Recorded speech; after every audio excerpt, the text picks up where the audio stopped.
Petals, it's me, Dear Rose, back with another video. Welcome back to my channel. All my information will be down in the description box below, along with my Fairax claws. Again, this is Dear Rose, bringing you plus size tea, piping hot. Welcome back, guys. Welcome back. Oh my God. Okay.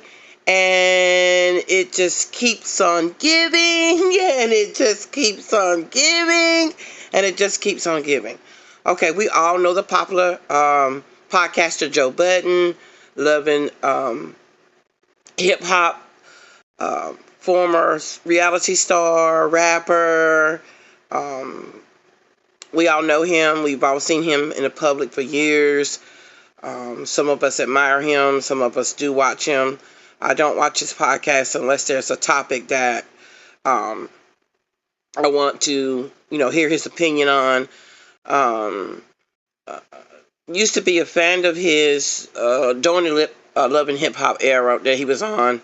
His storyline and things like that. Him fighting his way from addiction. Him and his mother's relationship. Then he met. Then he brought Tahiri on the show, and then he ended up having a baby with Sin Santana, who had a lesbian relationship with Erica Mena. That was her storyline. His baby mother, Sin Santana, was introduced to the show through Erica Mena as a lesbian lover to her. And then once Tahiri was off of the franchise and they brought Joe back on, Joe comes back on in a relationship with Sin Santana. And they have a beautiful son together. And then sometime right at the end of Joe's stint with Love and Hip Hop, they bring Tahiri on to try to, see if they still have some feelings for one another and things of that nature. So that's the history of that we'll be speaking on today about the post from the Shade Room, where Joe did come on his podcast with his co-host. They did discuss the P. Diddy tape. I do have a recording, an audio of that, him speaking about the video that CNN dropped last Friday, and Tahiri responded to it on the Shade Room. She had something to say, and I'm going to show those posts as well. And just listen to the audio of Joe Budden, and then we'll get into the post that was made on the Shade Room, okay? We'll be right back. State of the culture job. Me and Puff had like a heart-to-heart.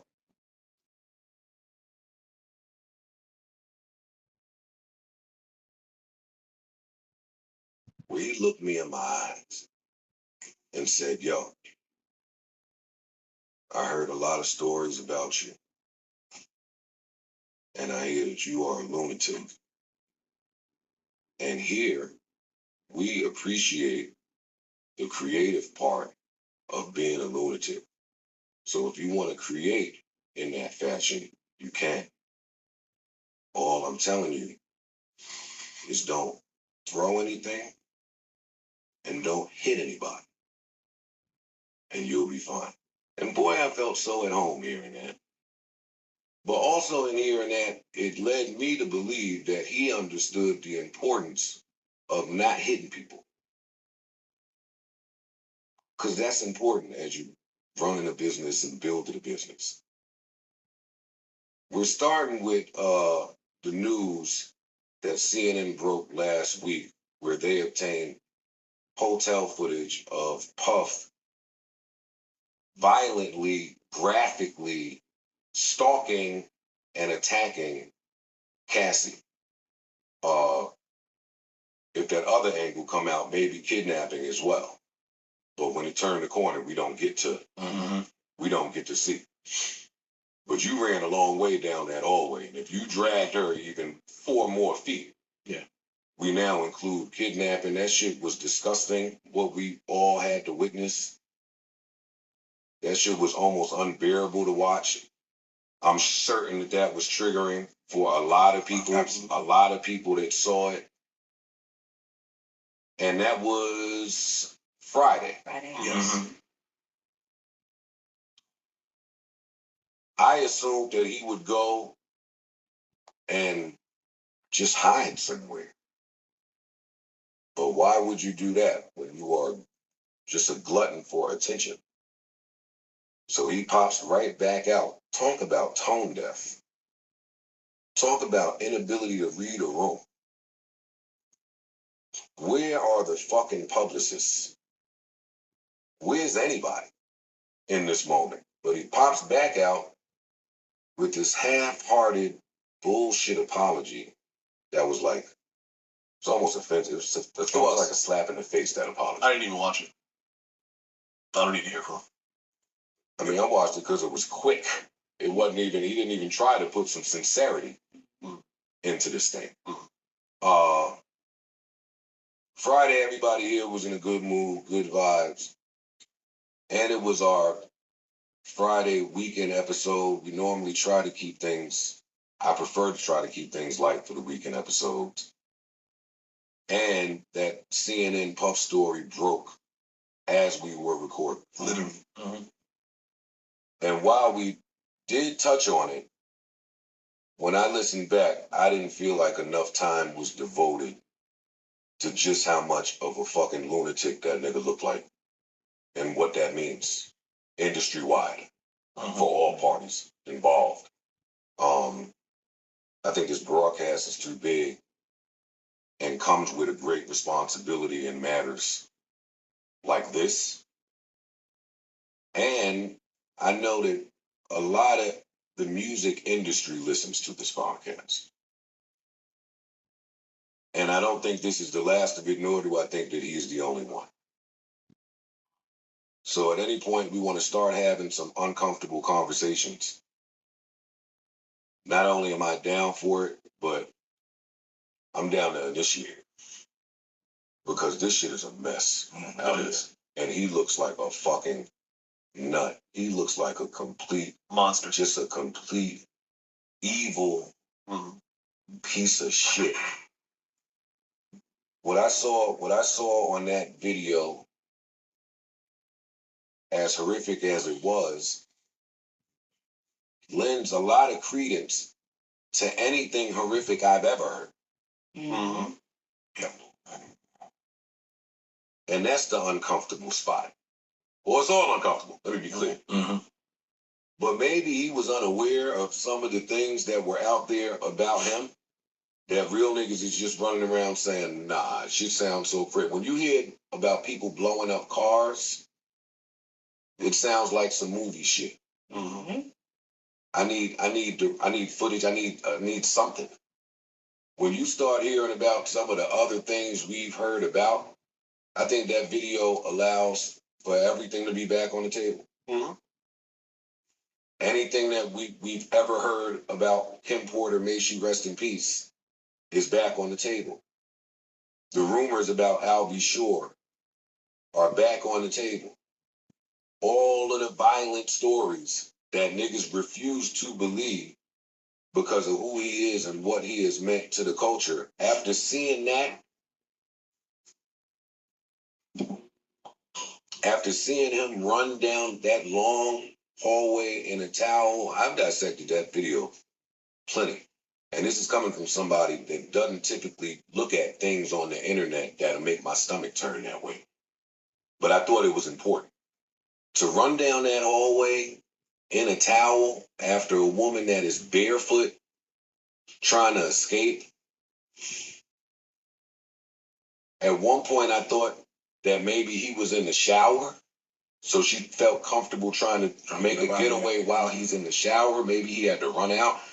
Another theory was maybe this nigga was asleep. Something was happening in there where she felt. She wrote it in her civil suit. She wrote that he was sleeping. She was sleeping. And she took that opportunity to grab some things and run out the door.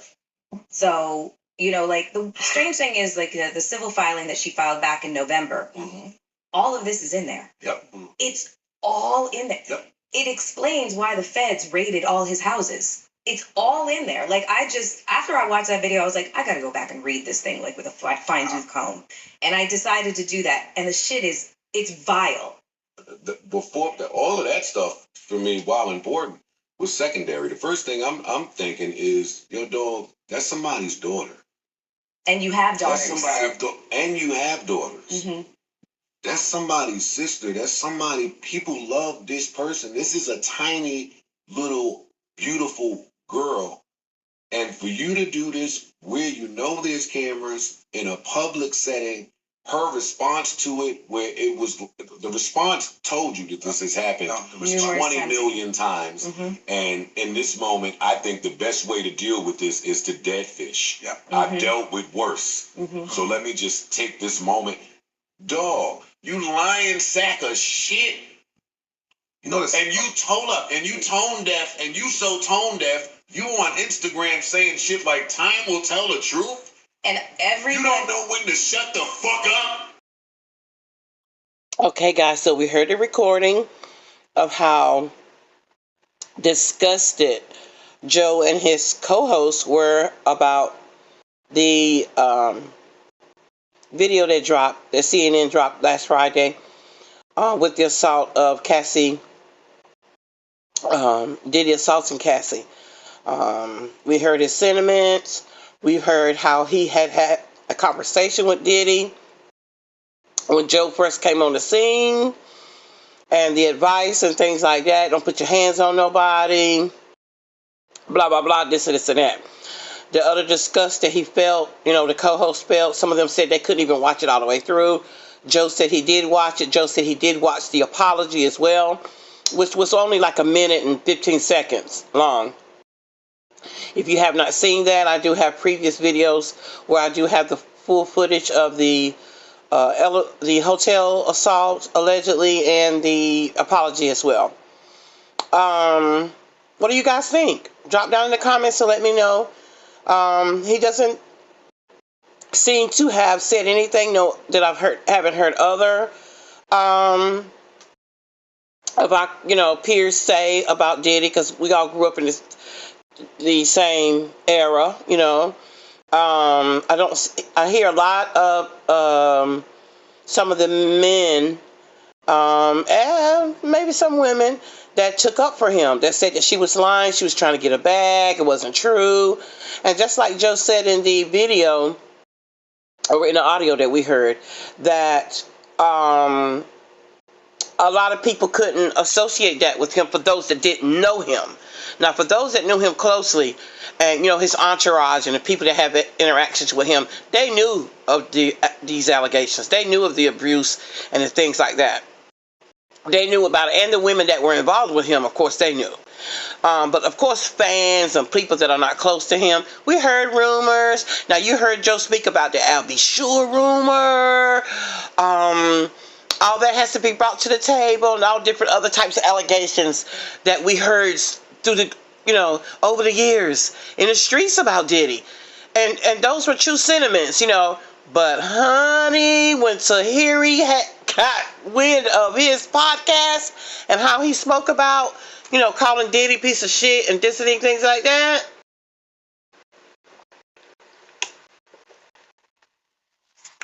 she took to the shade room and she made a comment about it. And I'm going to post the exchange. I'm going to post what Joe said back to Tahiri and what Tahiri said back to Joe. And so the saga continues. So take a look at these video clips. These text messages. I've blown them up really big so that you can see them. And of course, you can always go to the shade room if you do social media, and you can read them as well. But it's the same exact post. And her response to what he said about her. Now, in reading his response back to her, he discredited her as a woman, how she disrespected his baby mother, how she tried to cling to him on the Love and Hip Hop franchise and all that kind of stuff like that. That was not the right response. That was not the right response that he could have said back to her. If I were him, I wouldn't have responded at all. Now, where is your PR team? Where are your people? Because an allegation like that, you should not have had an exchange, a text message or DM or whatever that's called, exchange with her in public. You shouldn't have had that. Oh my God. Where is your head at? And it goes to show the narcissism and the egos that men have when they are confronted with their demons. She says you threw her down a flight of stairs and that you drug her as well. Those are her allegations, allegedly. You didn't say, Tahiri, I'm sorry to hear this, that you feeling this way. When did this happen? I've never touched you, blah, blah, blah, blah. No, you went in and attacked her, her as a woman, attacked her job, said it was all right when you was around, when you all did your last stint on Love and Hip Hop, that she was all over your body. It was okay then. As we saw, Cassie stayed with P. Diddy for a decade during her abuse. A decade she stayed with Sean P. Diddy Combs, Puff Daddy, or whatever it is that you want to call him. Because people that are in abuse tend to sympathize with their abusers or their captors. Okay? So ain't no need for you to get up here and try to discredit her that way. That was really unprofessional. What you should have been doing is seeking help yourself and getting an apology. Now, as you remember, in the early beginnings when Mona Scott Young brought Joe Budden to the Love and Hip Hop franchise, he used to film with his mom talking about his drug demons and things like that, his bouts with drugs. He since overcame that as far as we know. If you can admit to those things, which is a very embarrassing, thing to reveal to television, but you did help others, I'm sure. If you can admit to those things, you can admit to possibly allegedly putting your hands on Tahiri, or you all having a domestic violence moment. There's nothing wrong with saying, you know what? I was wrong, and I put my hands on you, and I'm wrong, and No, you get up there and you discredit her. So now Pandora's box is open, and here we go. Women are not standing for abuse anymore. Once they are healed and they are in a place where they can report it and tell it, they are telling it now. In the workplace, in the home, in marriages, in same-sex relationships and everything. People are not afraid anymore. Joe Budden will not be the last person that this happens to. But he's up next. And I don't think Tahiri is going to back down. I don't think no amount of money that you can pay her. I don't think there's nothing that you can say to her. This is her experience. This is what she felt. And she needs to be heard. Shout out to Tahiri for having the courage to speak up. She said she is not afraid of Joe anymore. And she is going to speak up and she's going to tell her story. She said you can say what you want to about me. Call me all the names you want to. You read it. Now we're going to see how this pans out. I'm going to keep bringing you updates. And that story about Diddy keeps on giving and giving and giving. You see how it's branching on out? Women are getting more courage to come out and speak up about it. For decades after decades after decades, years after years, we suffered abuse at the hands, whether it's mental, physical, emotional abuse, we suffered. In silence and don't say anything. Trying to protect the black man. Trying to protect him. Don't say anything. That's a good man Savannah syndrome thing. Yes, we are all guilty of it. Yes, we are all guilty of not saying anything when we see abuse or when we are being abused. We don't talk about it. We get over it. We pray and ask the Lord to take us through. For those of us that don't even believe in, our culture don't even believe in counseling and therapy. I thank God that we have evolved as a people, as a culture, to now we seek help now. We seek therapy. We do groups. We get together. We discuss it. We heal. They call it trauma bonding, but what else can you call it? You're getting together and you're talking about your trauma and you're healing. And that's just what it is now. And men, start taking accountability for your behaviors. It was not appropriate. It is inappropriate for you to put your hands on a female, to overpower her, to do things when she says no. I have 2 sons, and I taught them early on. If a girl says no, she mean no. She's not saying that to be coy or to be teasing you or anything. She means it. And, you know, at this day and age, you cringe at something will happen between your sons and a female. And I try to teach them to be respectful as I can. You know what I'm saying? It's really, we have to teach our sons to not put hands on women, to be respectful to women, to not call them out of their names. For a couple of decades, all you hear in music is men calling women out of their names, men mistreating women. It was like a culture. Like it was okay to do. It's not okay to do. And now that this culture of men that were singing these songs are coming into their 40s and 50s, and some older, you look back and you see that wasn't a good look at how you allowed the industry to pimp you, to abuse and your people and your women. Now all of a sudden we queens and all of that now. So let's watch it play out, guys. Let's see what this gonna look like thrown up against the wall. All the colors that it make. All up against the wall. Shout out to you again, Tahiri, for having the courage to come out and speak about how you feel and what you experienced with your relationship with Joe Budden. We do know that some of your relationship is documented because it's on Love and Hip Hop.